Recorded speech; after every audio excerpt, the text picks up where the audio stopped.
welcome. I am Leanne Matthews. This is the first of a series of webinars on engaging with children and youth online. Is everything okay with audio and stuff? Just write yes if you can. And also don't be shy to say hi and where you're hanging in from. Cool. Sarah Burson says, all right, good to know. Excellent. So my name is Leanne. I'm actually, not going to lie, really excited about being here. I was invited to do this same webinar to the Diocese of PEI, Nova Scotia, and it went so well that I'm like, why don't I do it again for here? And so I've had a trial run of this webinar, and hopefully it'll be a useful chat for you. All right, Madden, I'm going to leave you in charge of anybody else who's joining, because I'm going to just try to focus on the content of the webinar. Hopefully we'll be here for about like now till maybe 11:30, depending on questions and stuff. Feel free to like pop off if you need to, go to the bathroom, drink water, chill. It's fine. And I will be recording this video and turning it into something that's shareable too. So hopefully, we'll just dive right in. A little bit about me. I'm the coordinator of youth projects, and I'm the digital communications person in the Diocese of Montreal. So I have a background in education. I also have a background in entrepreneurship. I'm a children's author, you guys. I'm passionate about faith formation. It's like one of my favorite things. I'm a certified children's yoga instructor. I've launched my own kids yoga studio, and I've taught kids yoga in churches, schools, and daycares like all across my city. In fact, I continue to teach yoga now, and I don't think I've gone this many weeks without teaching yoga. I'm going to let Jessica in, without teaching yoga for the face-to-face in so long. So I miss teaching kids yoga, and I miss being around kids and people. I'm sure we all do. I was the coordinator of like a really big kids program, a youth ministry program for all ages in NDG in Montreal for 7 years. And I love to bring people together. I love to bring people together like this to talk about their faith. I love to bring people together to wrestle about their faith. I love communication. I love talking to people. Most importantly, I love listening to people. I also do a ministry that's called Supper Club, and I'll talk more about that with you in a minute. That's been evolving for 4 years, and now it's a digital ministry. I host a weekly Facebook Live show called Live with Leanne. I'm just about to go into my 150th episode on Tuesday, so definitely tune in for that. The truth is, I've just been actively experimenting with gatherings and with digital ministry for some time now, like long before the pandemic. I've been advocating for people to engage in digital ministry. So glad that we're all here and concerned about this topic together now. I'm really passionate about communities. I'm really passionate about communities. And one of the most formative books I read on the topic of gatherings is by an author named Priya Parker, and she wrote a book called The Art of Gathering. And I'll be talking a little bit more about that. But honestly, my own experience and insight into this conversation is through the way I've felt that God has shown up for me in my life through gatherings, whether it in face-to-face gatherings or digital gatherings. That's how God has really revealed God's self to me. And that's why I really believe in what we're all up to and the critical importance of staying connected or continuing to build connections digitally. So here we are, and I'm thrilled that to talk to you today about two of my favorite topics, children youth ministry and digital communications. So the purpose of why we're here, I hope today, is to start wondering. This is like a wondering opportunity for us to start wondering about the possibilities of digital ministry in your particular individual context. So it's like a lot of self-reflection needs to go on, a lot of evaluation. Whether you are starting a digital ministry from scratch, whether you're rebooting or enhancing an existing program. Also, I want to connect you with each other. This will become a dialogue eventually. It will allow you to begin considering ways that you might collaborate, which is one of my favorite words also.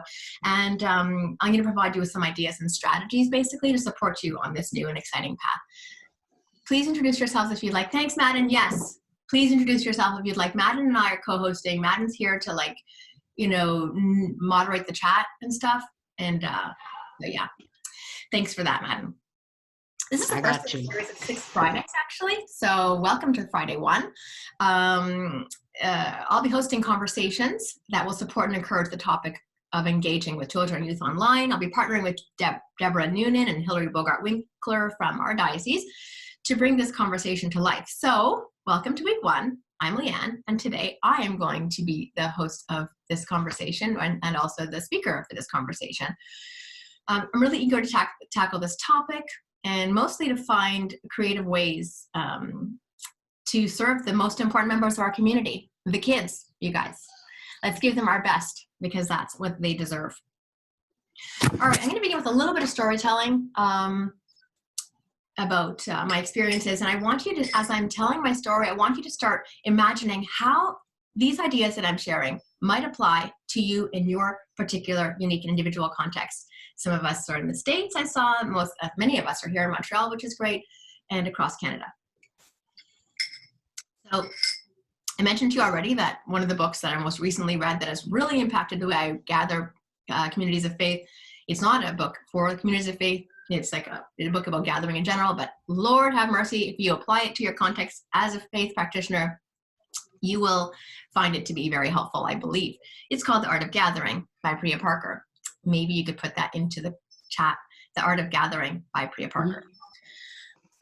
So I told you already that I ran a youth group in NDG, and after I'd read Priya's book, I felt very validated about the way I did ministry in NDG. I had this like a large group of kids from different ages. I'm talking 20 kids on an average Sunday, and that's a pretty impressive number, because we know that there's not tons and tons of kids flocking to our churches anymore. It's not the 50s. So we had kids from 3 to 18 or 19 years old, literally. And I'm going to read you a quick quote from Priya Parker. And I felt it was just so validating, because it really helped to illustrate for me what I was doing around vulnerability, connection, and sharing, how this was really formative to our gatherings, to the strength of our gatherings. So she says in the book, to get a group to be vulnerable, facilitators need to share an even more personal story than we expected our clients to. Obviously, we're swapping out the word client here, but you get the point. We would set the depth of the group by whatever level we were willing to go to. However much we shared, they would share a little less. So we had to become, in effect, participants.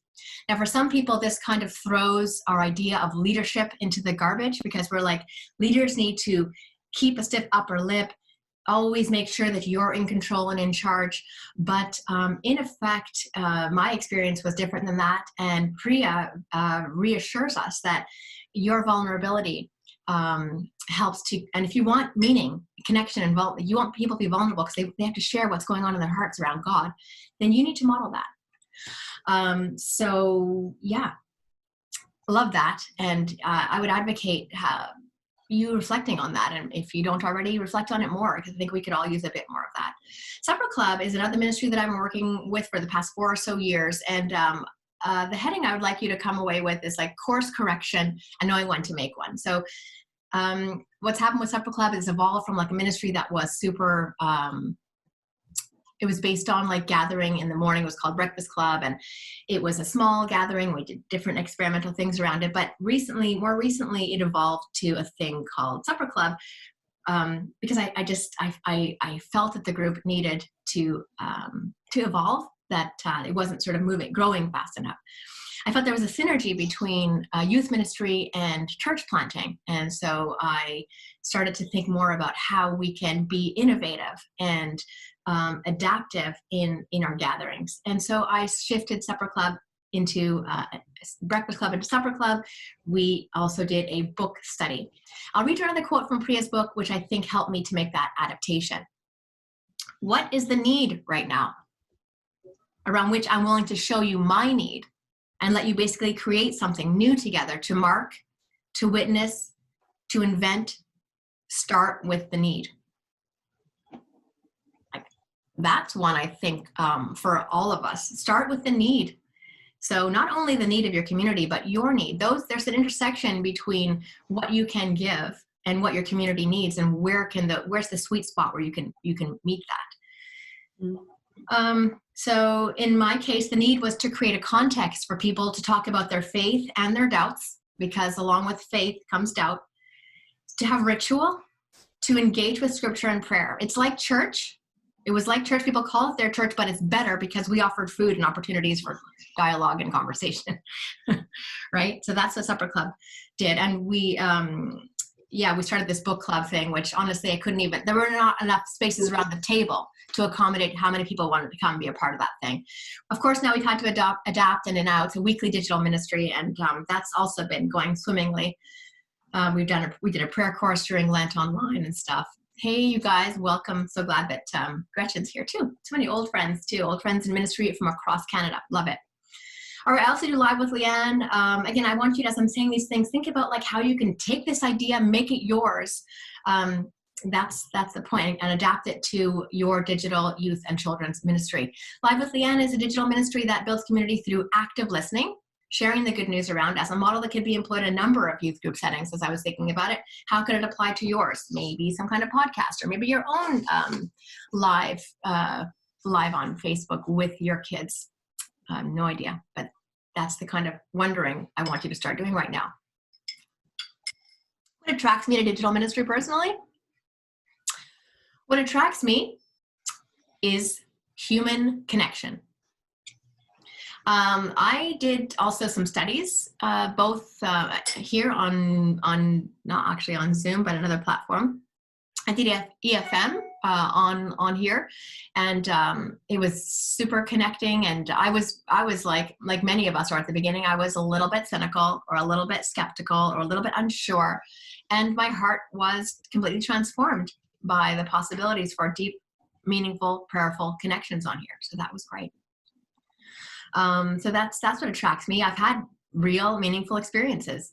Those Live with Leanne episodes, I can't tell you how many times like God has just swooped into those spaces and just transformed my heart through listening. Like powerful pastoral stuff. What attracts me is also like just all of us, our shared desire to make meaning and to ask questions. Like this is the platform for that. So how can we make meaning and ask questions and listen and respond pastorally to each other? I think that there are so many ways we can do that. So I will share with you a little bit about my wife's experience. I think that will be helpful to this morning's webinar thing. So my partner, my wife, Cookie, is a teacher, and she's teaching now. Otherwise, I asked her to come and talk to you a little bit this morning, because I've been learning and listening and leaning into what she's been up to in her, I was going to call it a ministry. It's a type of ministry, but they wouldn't call it that. But yeah, she's like Mr. Rogers over there. But yeah, so I want to tell you a little bit about what she's been up to. I'm going to play you a little video that she made to share with you some of the learnings that she's been doing, like, you know, in the front lines of navigating and pioneering e-learning in schools. Of course, she has been really innovative, and they've had to adapt really quickly. In fact, she got an email this morning where a parent just said, like, you guys have just killed it. Like the parents are just amazed at how well they've adapted, and the whole school is really on fire. She works for a great school. Anyway, she uses music and puppets and games, Jeopardy, Listorama, all kinds of really cool stuff. But of course, she's experienced challenges. Younger children have had a harder time adapting to the technology. They have less autonomy, so there's more need for parental involvement, which has its own kind of questionable aspects to it, as we know. Yeah, the parental presence can just change things. Like the parents are like literally cheating when they're asking a question. The parents like shooting the answers in, and she's like, "I hear you, Mom. Like, get out of the thing." So that's been a concern.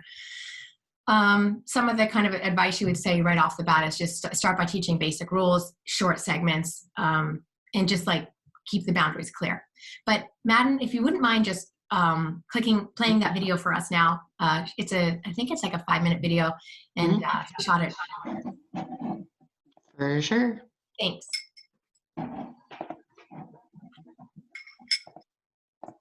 Ooh, wrong window. Here we go. Thank you.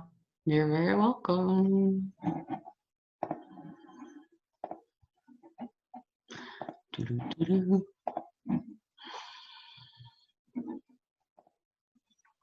Can you see it? Yes, sir. Cool.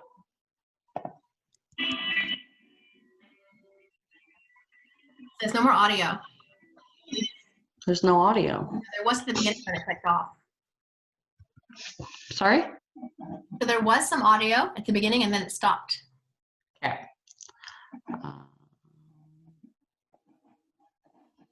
Let's try again.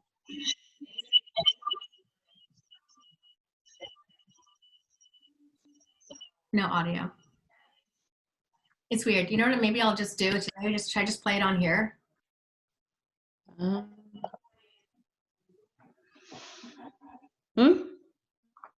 No, I'm just gonna play it on here. You know what I mean?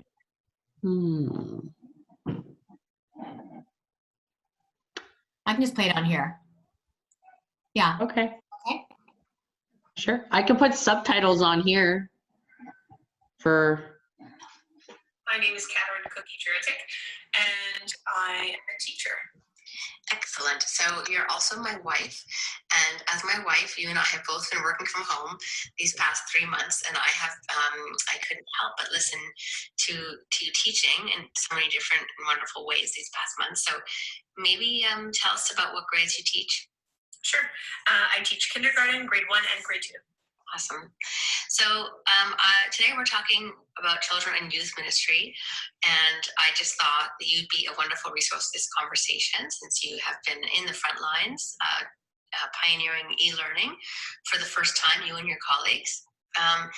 So can you give us maybe some insight into how e-learning has been going for you and your students? Well, there was a lot of testing things out and learning on the fly. So our headmaster kind of said, like, listen, we're just going into this and there's no such thing as perfect. So just to give it a shot, and if something doesn't work, just have a beginner mindset and to try again. Another thing he said that I happened to overhear in one of your staff meetings, he reminded you all that you're all kind of on an even playing field right now. Mm-hmm. Can you say a little bit about that? Yeah, he said that we're all first year. Yeah, we're all first year teachers right now. So throw everything out the window and just try to make this the best learning experience you can, and just be inventive. Don't be afraid because you don't know any better, and just give it a shot.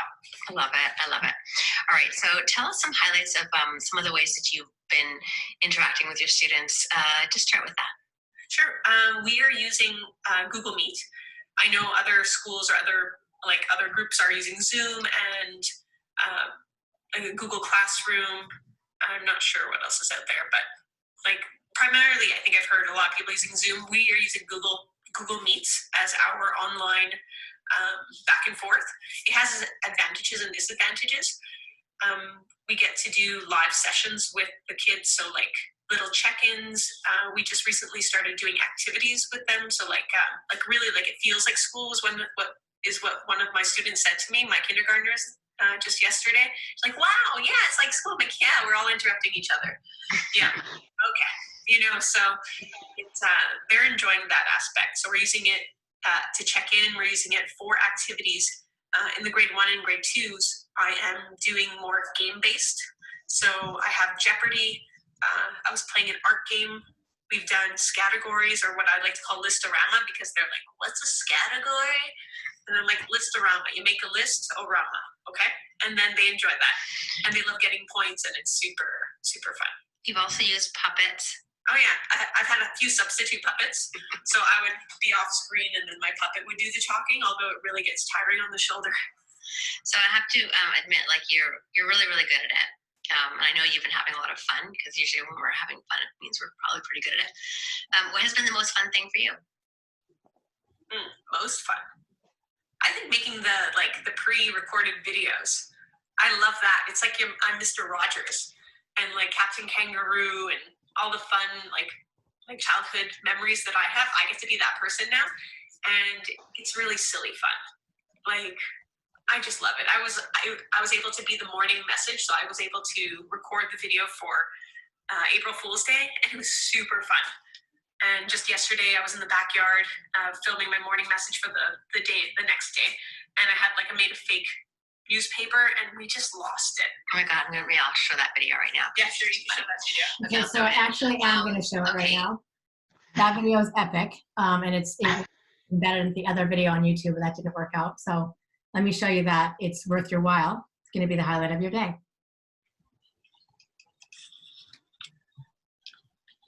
Oh.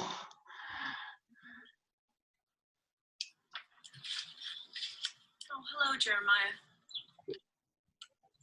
Yes, well, I'm just sitting in the backyard this morning. Oh, hello. Welcome to school. I'm glad that you come today to school. I'm just sitting here reading the Backyard Times. It's such a good one. Have you read this one?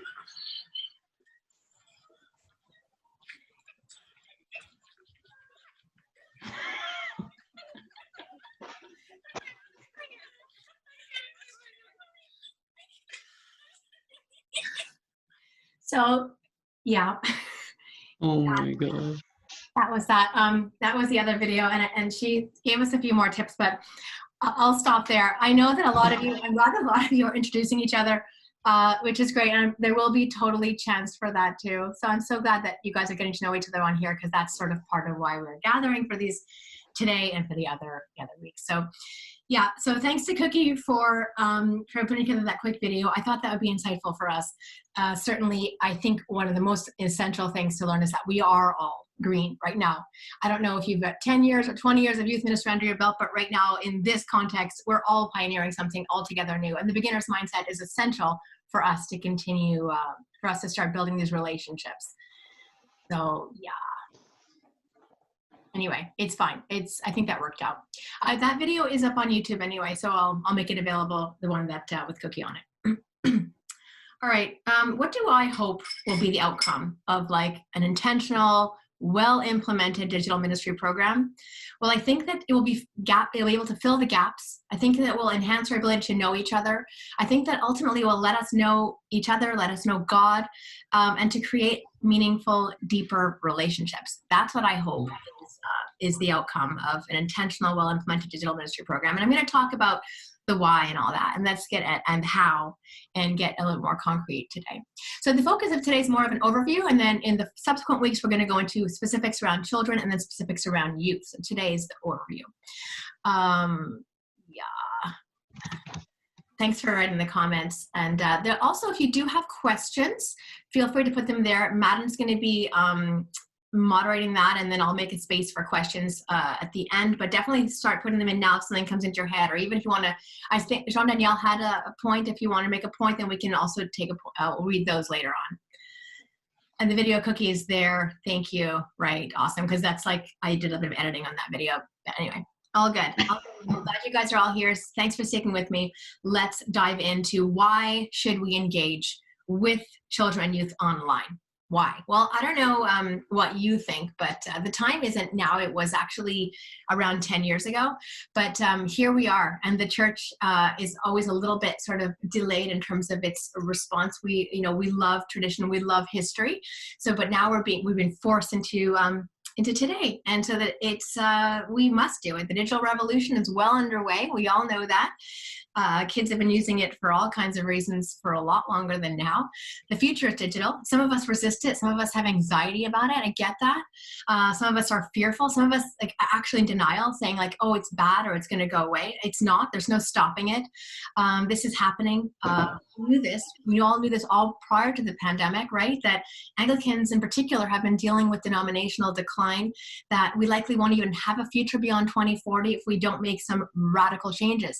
So this is an opportunity for us to look at that and to make these changes. In the blink of an eye, we were forced to do it. And here we are, May of 2020, and Christian organizations are finally wondering about the need to engage with children and youth online. It's a wonderful time, you guys, because we are pioneering a whole new way of connecting. And you probably heard me say it before, but I'm excited, and I'm glad that we're on this journey together, and that you guys all have the interest with me to examine this further. Let's identify a few more key reasons. Definitely feel free to put your key reasons into the comments. This is your chance to contribute. I've come up with a few, but the question is, why? Why should we engage with children and youth online?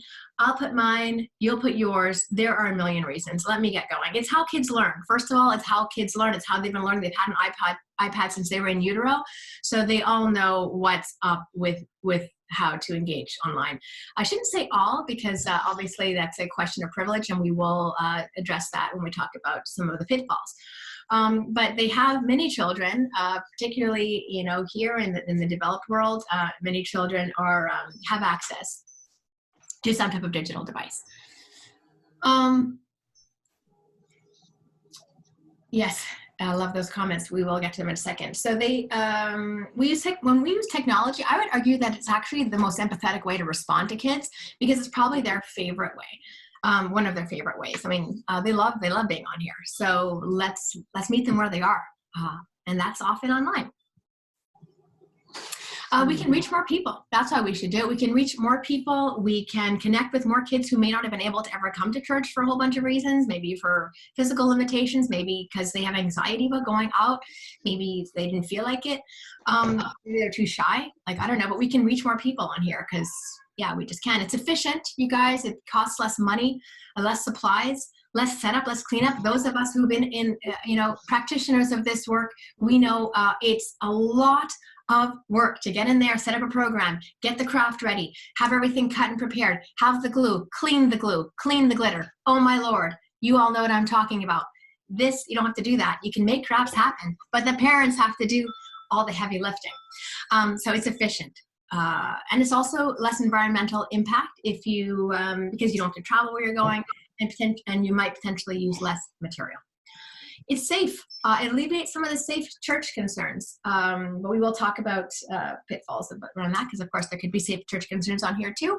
But travel, health, and hygiene risks are limited on here. They need you. That's why we should do it, because they need you. They need their faith community. They need each other. So we need to be there for them, especially when we haven't been able to be in face-to-face. Also, you can focus more on the content. You could focus more on the content of lessons versus the primary needs and concerns. Like, I have to go to the bathroom. Oh, tell your parent, not your problem right now. Or if they're like having a fight or something, again, that's like not your concern. You can really focus on your lesson, on the content of your program. I'd love now to hear if, Madden, can you check out, let me know, read out some of the stuff people said around why. For sure. Sarah Wick said, because they're valid human beings and we should care about. And Julia Smith stated, because they're already engaging with one another online, so we should engage in their space on their terms. Well said. Very valid. Julia also said, because a lot of kids may need to connect outside their own physical environments for support. Lily said, especially during this time, youth don't always have opportunities to engage with their friends outside of the learning environment. Youth groups can be fun and casual enough to hang out. Sarah Wicks, especially because the people most likely to abuse kids in their own parents, so they need safe adults to connect with. Yeah. And Antoinette says, I work with my youth online and they are always excited to come online. Awesome. All right, you guys, I love it. So much wisdom here. Clearly, I am preaching to the choir, but I do think it's important to establish why for those who may still be on the fence. Also, we might have to do a lot of convincing to corporations and to the parents, I guess, to why, because again, some people are still fearful and there is still some denial. And Jean-Danielle has a comment. Do you want to read that? Yep. Sure. Jean-Danielle says, one challenge in many churches, and true of me personally, is that the people who want to lead youth and children things online also are themselves parents who have less time for volunteering and or our own jobs, because we are suddenly also homeschool teachers. So it's a challenging, pragmatic chicken and egg around actually doing it. Of course. Yeah, thanks for that, Danielle. So hear that. And yeah, I will be getting into the pitfalls actually right now. So start getting your thinking caps on around that, because there are certainly some of those as well. So I've addressed a few that came to me. This was your opportunity to share yours. So I think that the potential pitfalls that came to mind for me are that the whole idea of the privilege associated with having a device. This is like something that we, I've said it already. Everybody has it. Not true. Not everybody has an internet connection, and I have to remind myself of that. We have to remind ourselves there are people who do not have access. So you have to have an internet connection. You have to have a device. And this is an assumption that we make that is not always true for everyone. So that's a pitfall. That means and the biggest pitfall around that struck me when I was thinking about it is like the people who are the ones who don't have the devices are the ones that those are our people, right? People who are struggling, people who are in the greatest need, they are totally going without right now. So we know that people who are in trouble are in greater trouble during times of pandemic. So that's a huge concern for us in ministry. Technical problems are also a pitfall. I mean, like I may seem like I'm so like okay on here. Like I get stressed all the time when things don't work out. I was like, you know, I don't sleep the night before I do anything like this. I want everything to work out. I want everything to be perfect. And it's so not perfect because it's like, yeah, technology is irritating and out of your control. And I hate that.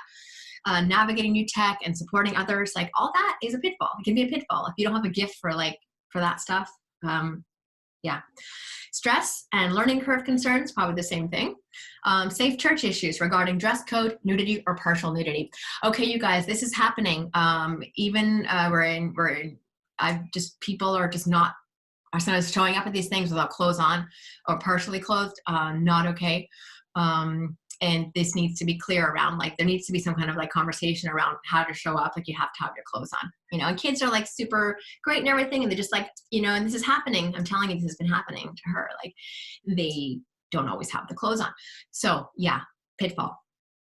Vulnerable living situations for the participant. You guys touched on that already. Yes. Lots of kids are in vulnerable situations. And yeah, you can't make them safe. They're in there. And sometimes there's like language happening that you can't control. Very scary, very vulnerable. Lack of human connection. Like we need to touch each other. We need to hug each other. Kids are extremely physical. So here we're saying, and you know, this is also pandemic reality. Oh, you can't touch me right now. Like horrible. Unhealthy levels of screen time. I can tell you that is, I'm sure for all of us, it's just been super unhealthy how much time I'm spending on here. Zoom bombing, pornography, violence, like people, like that's why I tried to, like, we all have to be super anxious about what we know, but what can happen on Zoom. And so I tried to like not make this link available to everybody unless you clicked going, just to eliminate that. I mean, that's why Madden's here too, to like shut down anything if anything happens, because somebody could pop on and show a violent or graphic or sexual or inappropriate thing on the screen. So yeah, Zoom bombing is real. That's totally a pitfall. Distracted participation and behavior problems. So that happens, as we know, in face-to-face as part of our reality in youth and children's ministry, but it also can happen here. And especially once the bloom is off the rose, the first couple of weeks, everyone's like kind of all quiet. Then they're like, and I hear it happening. Now she's like, okay, you need to sit down. Like now she's having to use her teacher voice on here. So behavior problems can happen. Risk of participants in unsafe location, i.e. going to the washroom while they're on here. That does happen. That can't happen. That's totally unsafe church. So yeah, just don't go pee while you're, you know, please. And for me, another one I thought of was like the intergenerational limitations. I was kind of saying to you before how I hosted a group with like 20 kids from 3 to 19, and that was amazing for like a whole long time. That can't happen here. Different kids have really different needs, how they can navigate the tech, what they can do on here, because they can't mentor each other. I had the older kids mentoring the younger kids. There's more challenges with that on here. That's the ones I have.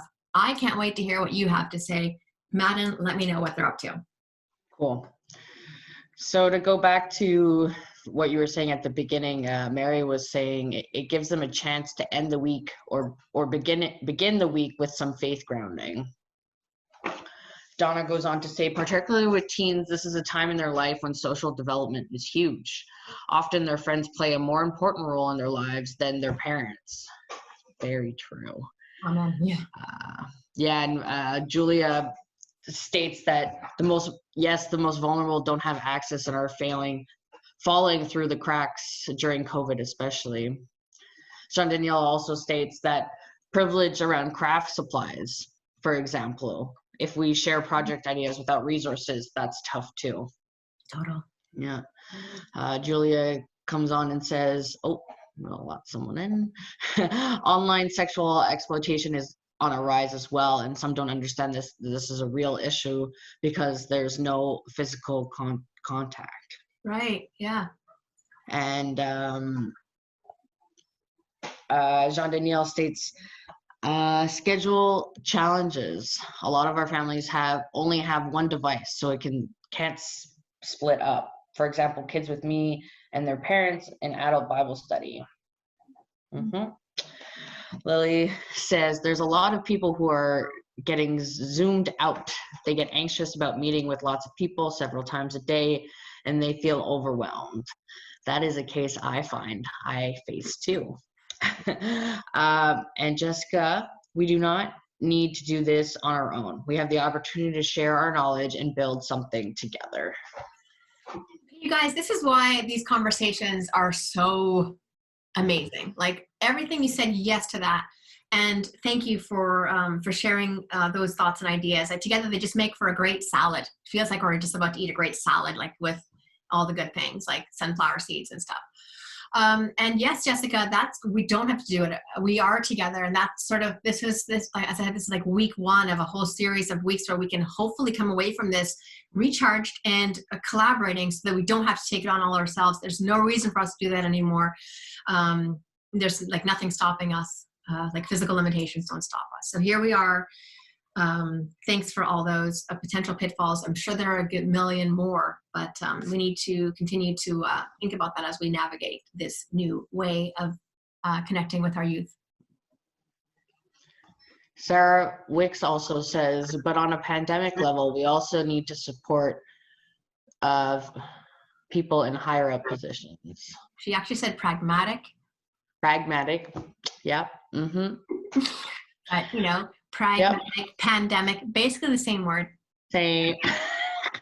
Okay. If the church hierarchy doesn't value children, we don't get resources we need. Ooh. Yeah.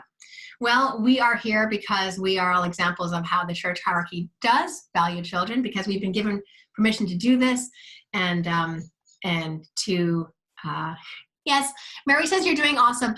You are doing awesome, Matt, and I hope that you guys didn't think I was in any way shaming him. He's totally my friend, and I said that to him like as a bud, not. Yeah. No worries. Yeah. Yeah. Okay. Thank you, you guys. All right. There's no shaming here. We're all friends. This is a safe space. If there's one thing you can count on, is I will create safe spaces for you. Mm-hmm. This is okay. How do we do it? We talked a little bit about why. Let's talk about how. And again, there are a million ways to do it. How do we do it? Let's talk about best practices for impactful online ministry. Okay, this now I think in order for us to talk about how we get on the online ministry bandwagon, we need to first of all take a good hard look at how we're doing it now. Like, what are we currently doing? What's working? What's not working? Like a really good, hard, honest look. And that can be really painful. But what needs to be revised? Like what needs to be improved? What sucks? What needs to be thrown in the garbage? What's awesome? What needs to be amplified and magnified? What needs to change? So what is the most effective aspect and fruitful aspect of your ministry? Now, if you're willing to take this honest examination, this is the most helpful first step. Sometimes the hardest first step. Because we're often in autopilot. We're often too stressed to do that. We often don't have that space to make that type of assessment. In addition to the self-evaluation, I would urge you, if possible, to do a quick survey. Like circulate it to your families, to your mentors, to your friends who know what you're up to. Sometimes it's hard to do your own evaluation. Sometimes we're too hard on ourselves, or we're too self-critical, and sometimes we're not critical enough. So take a look around, figure out what's working, make a list of strengths and weaknesses. This will help with the evaluation process. Consider sharing and listening to others in your community. And maybe when we move into breakout groups in the following week, maybe because next week we're going to be just focusing on listening to each other, maybe this could be our homework as we come together thinking about what's working and what's not working. And yeah, there's no shame in when things aren't working and you stop doing it and you do something else. That's a strength. There's no shame in that. Yeah, you can use to get a quick survey together. You can use Google Survey, I think it is, or Survey Monkey is another one. Mm-hmm. And just do a quick survey. What do you think is what's great, what's not great? Let me know. You can even make it anonymous. People aren't shy to tell you if there's stuff that they think is not great. Mm-hmm. So So you take what's sort of already happening, and now when you transfer this to the digital platforms, to an online platform. And as we know, like the tech offers us like endless possibilities, and we're not going to talk too much about those because that really depends on your own creativity and your own capacity, your own energy and your own passion. But like games, art, prayer, you guys, it's all possible here. A little bit of tweaking, a little bit of modifying. Music, as we know, can be weird. Like we already had an issue today with the YouTube link, right? And the audio not working. So like being incredibly adaptive is important, but like we won't talk about that too much. I just want to start thinking about what's working, what's not working, and so start directing that towards building a purpose for your online gatherings with your kids. Because purpose is everything. So what is the purpose of your meetings? That's another piece of homework for you. So what is your strength in ministry? What allows you to connect the most deeply with those you serve? And what is the purpose for that gathering? So a few examples of purpose might be to share ideas about faith and make space for doubt. Sounds a little bit like what I did at Supper Club. Share ideas about faith and make space for doubt. To have fun and be together and as friends who like to sing silly songs. We know that just the kids hanging out together on here is like what they're really starving for. So like just be ridiculous and be together and ask a question and say what's up and give people a chance to talk, and you basically get out of the way and let them chill together. Learn about the Bible, maybe. We're here to learn about the Bible and to find out why it matters in our lives today. There's a million, right? Mm-hmm. So definitely feel free. If any of them come into your heart, you can put them here. But we will also be totally unpacking that more as we gather next week. But basically what I'm trying to say is we need to establish meaningful and sustainable digital connections and develop strategies to connect with our young people. And this is largely a trust building exercise. Some of us, like Madden, for example, are in a predicament where he is building from scratch now. He was hired. He's a great example of somebody who's navigating this new world. He was hired as the Youth and Family Ministry Coordinator at St. Philip's Church. He was just about to launch into a face-to-face program when pandemic struck. And he has to now build from the rubble, you guys, from nothing. He has to build an online presence and start to build for future face-to-face communities. Many of us have already sort of been working with our kids, so we already have that trust. But in order to grow these programs, we need to establish trust with the larger community as well, because we want to welcome more into the fold. We want to grow, we want to flourish, we want to thrive, and so it's largely a trust-building exercise. Jessica says we feel you, Madden. And we'll get to that question in a minute from Mary, if you don't mind just keeping note of that, Madam. For sure. Thanks. Okay, so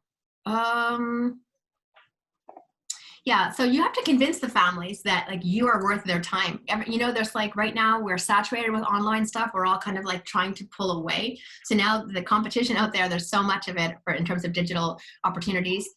So you need to convince them that they trust that you're trustworthy and that you're competent and that you're a safe space for them to be in, and worthwhile for them to spend their time with you.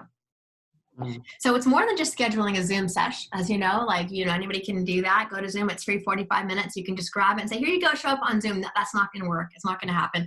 But I do have some steps to lead you into how to make meaningful connections with our kids here in the digital world during a lockdown or during any time. So step 1, I have steps for you. Step 1, create a compelling digital campaign. So that's the first thing you do. This is like email, social media, website, etc. Collect the email addresses from the existing church database that's already there for you. Usually, if it doesn't exist, then use the phone or text members to solicit this information. You need to create an email, a targeted campaign, introducing yourself and stating the purpose, which of course you've already established what the purpose is. Be clear and intentional. Madden's been doing this. Madden created a video. Well, hi, my name's Madden. I'm doing this thing, and he has a website now. And he used his email campaign, and he's sending it out. He's trying to build the trust of a community that does not know him. Not an easy feat. Your gathering starts with the invitation, though, you guys. People think the gathering starts the minute you all show up on the Zoom. No, it starts the minute they start assessing, do I want to go? Why do I want to go? Is it boring? Is it stupid? Do I trust him? Is it safe? Is it going to be worth my time? You've got to start convincing people about the minute you start inviting people. The gathering starts with the invitation, not with the gathering. Visual elements like photos and videos start telling your story in advance before you gather. It sets the tone for everything. Step 2 is connect. Step 1 is invite. Step 2 is connect. Build a Facebook group. Again, I know I'm giving you work, and this is what I do. And you guys often come away like, stop, Leanne. This is what I want to hear. I want to hear that all I need to do is show up in Zoom. Nope. There's so much that goes in between the gatherings and after the gatherings and during the gatherings. Sorry. Build a Facebook group or some way that you guys can all connect and, again, continue the conversation around making it worth people's while to know each other. Your community is going to interact with each other. You can contribute by asking questions in there. If you're using a Facebook group, you can go live in there. You can use the polls. You can share quotes. You can tell jokes. You can be fun. You can be serious. I don't know who you are or what your vibe is, but use this Facebook group to connect and build and continue the conversation for people to want to actually hang out in rooms like this because you're telling them that it's worth their while. Ask provocative questions, post videos, scripture, do a Bible study on there, share highlights from previous gatherings. Have fun. Again, the list is endless, and I'm not going to say any more other than just like what's fun, meaningful, and will build effective digital community for the kids that you serve. This could be, again, a group for the parents if their kids are under a certain age, or a group for the youth if the kids are over a certain age. Because not all young kids are on Facebook, or even spending too much time, of course, on digital, God willing. Step 3, gather. That's the gather part. Use Zoom, Google Meets, Facebook, whatever, Facebook Messenger groups, video chats to host an online ministry session. Focus on community, focus on relationships, focus on connections. That's set the clear rules and guidelines. We talked about that already. Host short sessions, particularly at the beginning. Hi, this is what we're going to do today. We're going to turn on our microphone and see you next week. Or raise a hand. Like, it doesn't have to be like an elaborate thing. You just want to set some, I'm sure you guys have been experimenting with that. I don't know what Mary wants repeated, but I don't know. Okay. And again, this is where you're going to fulfill the purpose of your gathering. So is your purpose to create a space to talk about faith and doubts? Is the purpose for prayer because people feel lonely and scared? I don't know, but focus on that purpose and bring it to life every single time you gather, every single time you invite, every single time you interact. Remember what your purpose is and continue to steer that purpose in your gatherings. You've got to take ownership of your role as the host. I used to consider myself a chill host. Bria Parker talks about the chill host in her book, and she criticizes it heavily. And I had to take a good hard look at myself and be like, I'm so chill. I'm actually really not chill. I'm extremely uptight. And everything I do actually does have, I do have a purpose to what I'm doing. But I was afraid of that. I thought, I don't want to be controlling. If you're going to host, if you're going to gather people, your job is actually to make sure everybody is okay. Everybody is cared for. Everybody is safe. That's your job. So, and there's nothing chill about that. It's a very active role. She talks about the need for generous authority. So you have the authority of hosting whatever group you're hosting with children or with youth, and you need to be generous with that authority. And yeah, there's some really specific rules around that, but I just think that's a really helpful thing to think about, not being chill, even though you may seem like you're a laid back person. And everyone has a safe space to speak. Yes, we'll talk a little bit more about that soon. But yeah, so yeah, everyone's needs are being met. Voices are being heard. There's fairness. There's adequate distribution of airtime. And that the purpose of your gathering remains the focus of your time together. It's a lot for a host to consider, but God didn't ever say that ministry was easy and that being God's people was easy. Alrighty. Step 4 is follow up. Okay, you guys, this could be a phone call, a text message, a Facebook group, an email. This is a part of your strategic social media campaign. So it's the invite, it's the connect, it's the gather, and it's the follow up. It's not just the Zoom link and the party's over. It's a lot of pieces, and including the post gathering. Okay, so keep building the momentum between the gatherings. If they weren't there, ask why. If they were there, generously thank people for their time. Honor and awe everybody who comes in your presence to meet, to talk about God or faith or ministry or whatever it is. Honor and awe your people. You know, that's what they deserve. That's what our kids deserve. They deserve our very, very best. So loving them and checking in on them and their family after the gathering is equally as important as the gathering itself. So a few things in terms of like what has scared me. So what has scared me? Learning new things has scared me and continues to scare me. I'm still scared of trying new things, but I try to push. Making mistakes scares me. Losing control scares me. And I'd love to hear a bit about what scares you. I'm going to do a quick review of what we just covered. If you want to write what scares you, put it there as well. And then I'm going to open up for some questions. I think there might have been some, and listen to you a little bit more and talk about next steps. So let's just do a webinar review of what we talked about so far. So basically, we talked about the digital revolution is happening. This pandemic is happening. So we basically have no choice. The time for digital ministry to kids is not today. It was like a long time ago. So yeah, digital revolution is real. We are here. Let's never, ever underestimate the need for this type of connection. In addition to, perhaps, I'm not saying it needs to be the only way that we connect with kids, but they're here, we're here, we owe them this much. We need to be here for them this way. A ministry audit is what I'm urging you to take on. Take on the task of doing a ministry audit. What are you doing well? What are you doing not well? Scrap what's not doing well. Don't bring it here. Just don't try to reproduce what you've been doing face to face, because this is all that can happen, because a lot more can happen. Don't be afraid to do a major course correction if need be.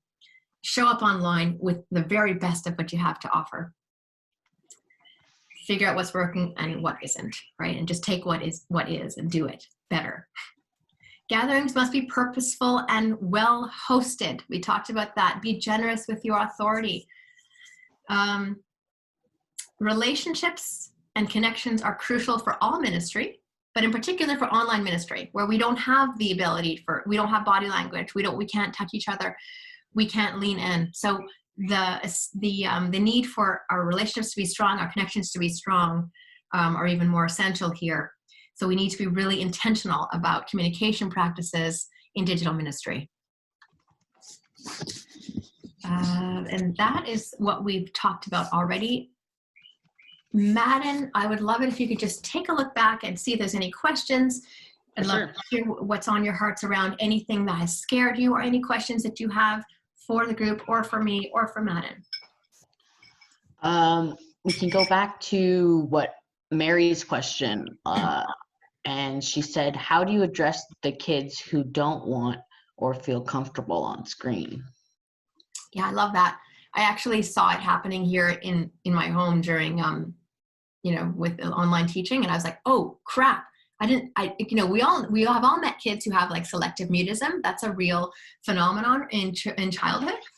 And, and I was like terrified when I heard that happening. It's like they all had selective mutism the first couple of weeks. Like, what do you do? Right? Because like we all know how to draw kids out. Well, many of us know how to draw kids out in face to face. I'm like, what do you do on there?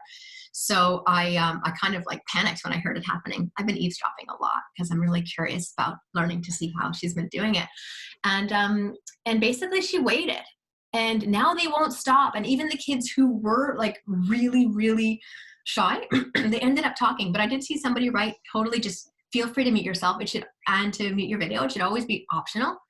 Part of we really want to hear each other. That's a very pastoral response, is to be able to witness each other. So preferably and ideally, we are able to show up with our videos and our voices and to be heard. That's obviously got a different set of challenges for younger kids, but I think that patience is probably key around that. That's certainly what I've seen happen there, and creating that space for kids to come in their own terms. And they did. Now they won't stop. Like even the super quiet ones, which was like, John, you need to, and they would just not say a word, but they came around. It just took patience and time, probably just like the way we do it when we're with them, right? It's like new, and it feels weird at the beginning. It takes time.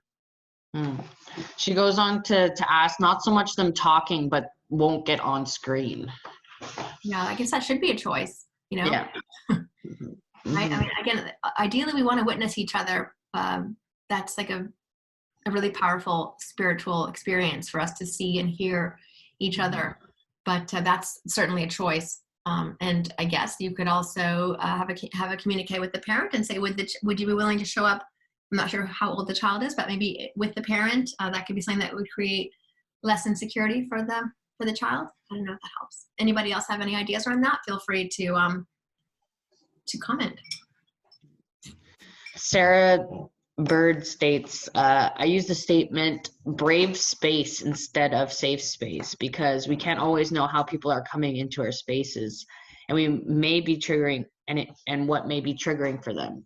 Brave space uplifts participants to voice whatever may be on their hearts and minds. Yeah, interesting. Although it also does imply that you're feeling brave. I mean, I know sometimes I show up into spaces and I'm really not brave at all. But yeah, I guess it depends what words trigger you. Because brave can, brave can be a bit triggering for me because I certainly don't always feel brave. I sometimes feel like I need to feel safe because I need to hide a little bit. But yeah, I mean, I guess you need to feel into what works for you. I like that idea of just like of trying to find new language and new ways of communicating with the people that you serve, and nobody knows them better than you, unless you're Madden, in which case he doesn't know any of them yet, and he's trying to feel his way in the dark. God love him. Yeah. Donna asks, how do you know they are okay if they turn off their video? That's a great question. You don't actually. That's so true. That's so scary because we don't have that same thing where you can check in and like, oh my God, you're so right. Like that would be actually terrifying. Yeah. You don't know if they're okay. I guess all I would say would be like, if the child disappears in the middle of your Zoom or your Google, whatever, I would be like, email the parent after, but is the child okay? Because they just left and I just want to make sure they're safe, especially if something. And if maybe the parent isn't even a safe space. Listen, this is what we identified as a total pitfall on here. There is definitely not the safety that we can create. We can't create that safe haven because they are in there. If it's a vulnerable spot, we can't protect them from that. And it is certainly a concern for us. And we need to be really, really mindful of that and continue to like figure out how we can create safety for these kids. Like, yeah, like, I don't know, a safe word or something like, right. I don't know, but thank you for bringing up that terrifying thought for me. Now I'm scared more. Shanna says, hi there. I think my biggest fear is not being able to help the teens who are really struggling. Having effective and safe pastoral care for teens who are struggling with mental health at this moment. And I guess my biggest fear is finding myself overwhelmed. Real. Yeah, so true. Yeah, the overwhelm is real.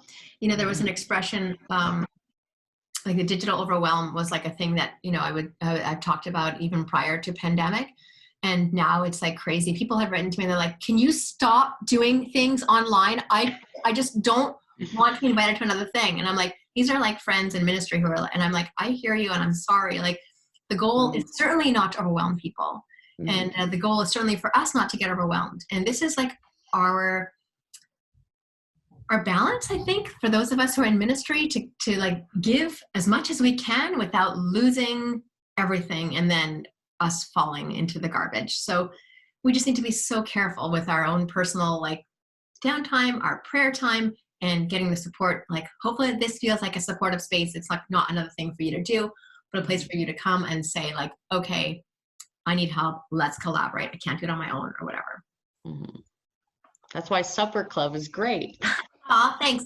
But was there another part of Shanna's thing with the teens? What did she say?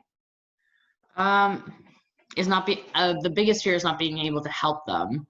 And finding myself overwhelmed. Yeah. Like, because mental health is a big issue right now, right? Oh yeah, for sure. That is. And sometimes that just might actually mean pulling back a little bit for you. But I know that that's, I should not be preaching about that. I'm the worst on that. So. Yeah, she states having effective and safe pastoral care. That's the other thing. Right. Yeah. Like for to provide that for others? Yeah. Yeah. who are struggling. Yeah, that's so hard. I mean, yeah, but like I think with older kids, at least you have the luxury of them having more autonomy, so that therefore they can communicate hopefully with you in a way that's that reflects more of their fears, and so they can say like, listen, I'm in trouble or whatever. Whereas like younger kids may not even be aware when there's like an abuse or a crisis situation, because it feels normal. And anyway, yeah. Jean Danielle says, I know many parents have expressed being self-conscious with Zoom church about behavior and cleanliness. I think a blend of Zoom and Facebook Live and YouTube video content and worksheets are all needed to meet different needs. And we don't have to make all of those ourselves. Sometimes sharing what other people are doing is fine as well. Oh my gosh, yeah. What does cleanliness mean? Did you really like cleanliness? I'm pretty sure it says cleanliness. Oh, my house is a mess. Okay, got it. I said, okay. I didn't know if there was something around like Christian cleanliness. No. I missed that. Yeah, okay. Like, again, like, holy crap. Yes, like all those things are needed. But sometimes like just the pre-recorded like YouTube video thing, like the one that Cookie made, can be like the thing that you do, and then that could lead to a Zoom session. But we cannot do it all. But ideally, yeah, all those things would work together. But again, there's only so many hours in the week, and there's only so much we can do. But I think the sweet spot for me in my ministry has always been, where is my heart at? Where is my gift and my heart at? And how can that desire serve my community? Because there is a synergy there when there's a need that you can meet based on something. It could be a calling, literally. It could be a thing that God's saying, like, get out there and give this gift, and that's life-giving. But the parts that are not like that, you just can't do them because they're going to kill you. Yeah, kind of make sure your cup is full too. Exactly what he said. That. Lily says, I have a youth group mostly made up of teens, and while one isn't always on video, she leaves her mic on so we know that she's there and safe. I feel less concerned when I can either see them or at least hear them. Yeah, that's true. Thank you for that. You're right. Sometimes though, like the hearing is like, I don't know if you guys have had any experiences like this. I'm sure you all have, but like where someone's like literally dropping, like someone in the house is dropping an F-bomb. Like for reals, it's happened. Or maybe even the person who's on the meeting drops the F-bomb. They don't know they're unmuted. Yeah, that's been great. So the unmuted microphone is a potentially disastrous situation, but at least it does let you know that the kid's still there. Michelle Collins says, it seems to me that's why the relationship outside the gathering is so important. If you know your students' lives and contexts, you can care for them when you witness different kinds of things in the gathered context.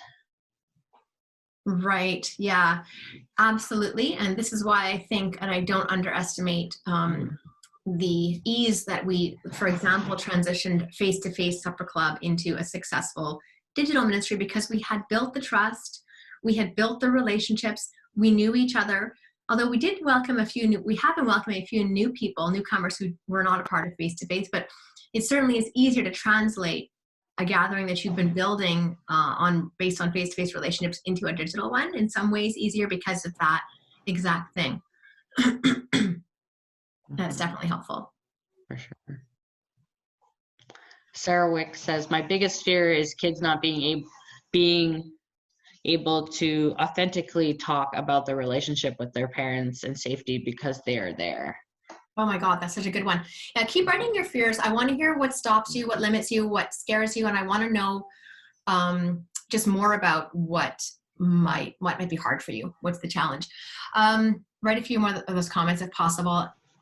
Yeah, that's so true. So not only like what I was describing earlier with like the parents, like the parents also they kill the vibe. Like, and for all the parents in the room, we love you and all that, but like when you get a group of kids together and it's you and them and there's no parents, but like there's something that can really create this like safe space or brave space for the kids to be brave without their parents, and for them to find their voice and to share their voice with you and their community. It is gold. It's magic. It's, you know, it's Jesus incarnate in there. The kids are so alive with their own, you know, sense of who they are with their parents, maybe for the first time, maybe for the 100th time, but it's beautiful. And now here we are in these spaces where the parents are like, they're like, you know, what's the word? They're like Hovering around. Hovering. They're hovering, and then they're saying the right answers, and they're curious. They want to know their kids. They want to know their kids. It's magic what we're saying. They're listening. What is the kid saying?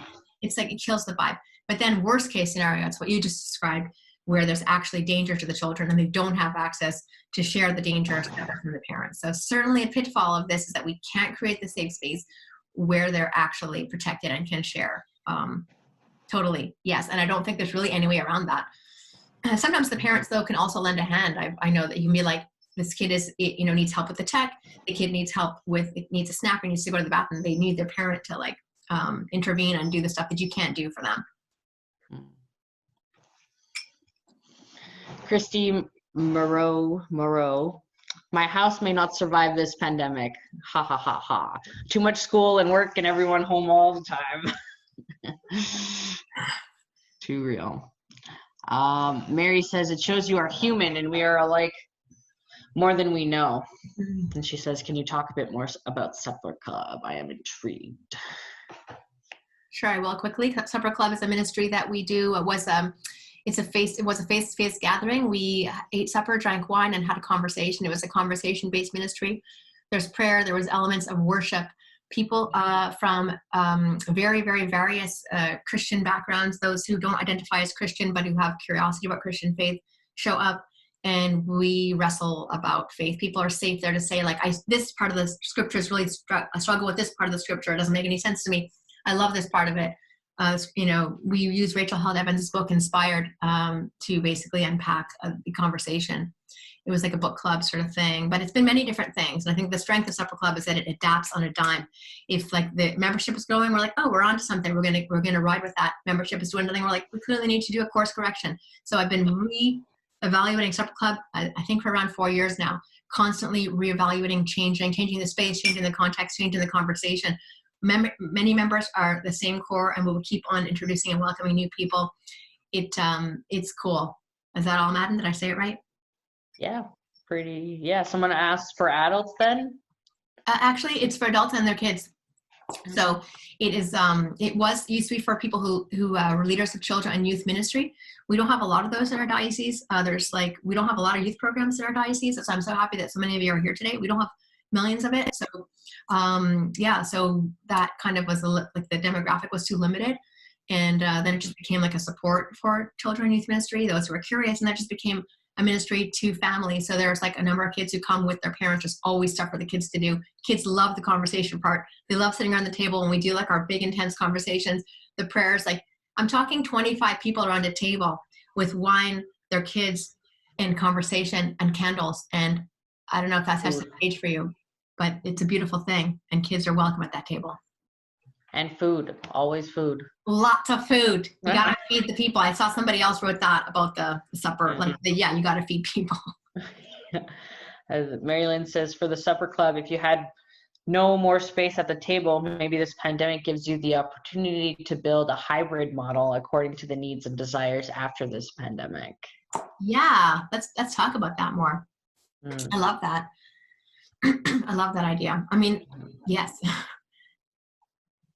Yes, I think that's what God was sort of saying to the group anyway. Like I knew that. Honestly, we outgrew the space, and I knew we had to do something, either go into smaller groups, but maybe, yeah, God was definitely shaping it that way. Mm-hmm.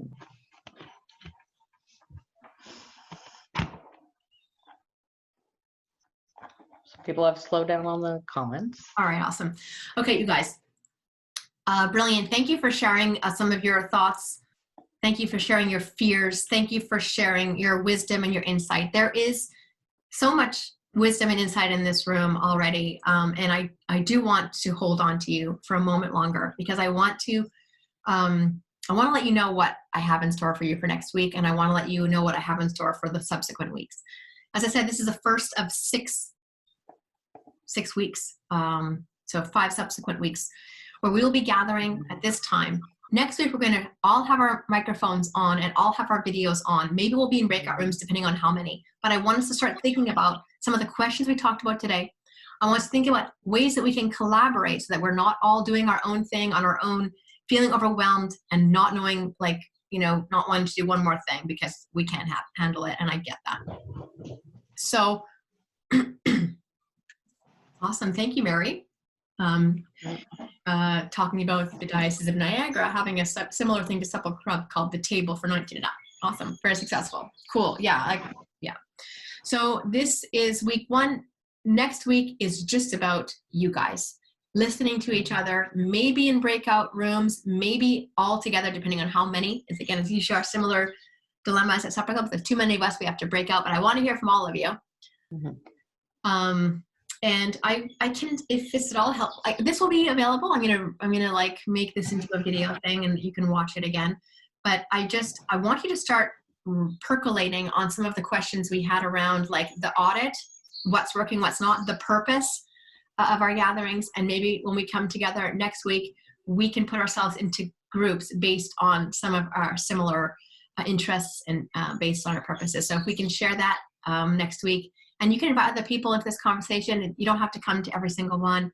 You can just come next week if you just want to chill, and if you just want to be heard, and if you just want to be seen. This is a safe and brave space for you to be able to do that. Because I know that the isolation is real, the loneliness is real, and the overwhelm is real. And part of this is also an opportunity to just support each other, listen to each other, and know that we're going to get through this. We're going to get through this one way or another, and I really, really do believe that we have an opportunity to make something better. So, next week is that. The following week is going to be focused on just children's ministry, so in particular, kids' church and for younger kids, and that's going to be led by a priest whose name I've just forgotten. It's going to come back to me in just a minute. Someone help me. It's the priest. It's the Deborah Noonan, the Reverend Deborah Noonan Zink. So she will be leading the conversation after next week. So that's how it's going to roll. It's going to be a webinar. It's going to be a discussion, and then it's going to be another webinar and another discussion, and then a webinar and a discussion. Got that? Great. Today was overview. Next time is children. The following time it's going to be youth. People are hopping off. You've been really patient. Thank you so much. I hope good. I'm glad it was a helpful overview. They'll be recorded, so if you can't watch it now, watch it later. Mm-hmm. Thank you. Madden, special thank you to you. And I know that, you and Eden and maybe Vickford can figure out a way that you guys have your own little, there's like a Montreal nook here. A lot of people from Montreal, yay. Madden, you're a hero and I adore you. Sorry for shouting. And someone pray us out. Yes, Sarah, that's you, girl. Sarah, someone pray us out. You can unmute your microphone and pray us out. Okay, fair enough. We're going to get about 10 minutes then. Mother in heaven, thank you so much for blessing this time and having us gather together to talk about some of the most important people in your creation. Be with us during this week as we deal with the fact that we're in a worldwide pandemic, and that's really stressful. And help us help our youth and children to the best of our abilities without exhausting ourselves. In Jesus' name, amen. Amen. Thank you for the reminder to pray. I prayed by myself before I came in because I was really nervous, but I appreciate being prayed out and being prayed for. I'll keep you guys in my prayers. I know this is a really hard time for all of us. You guys are the best. Let's see you next week back here on the Zoom. It'll be the same link, so just follow that link. And and thanks for Madden putting the link to the YouTube video and all the stuff that you did today. You guys are the best. God bless you, and I'll see you next time. Any blessing. Thank you. Thank you, everyone. Thanks, Leanne. Thank you, Madden. You're the best.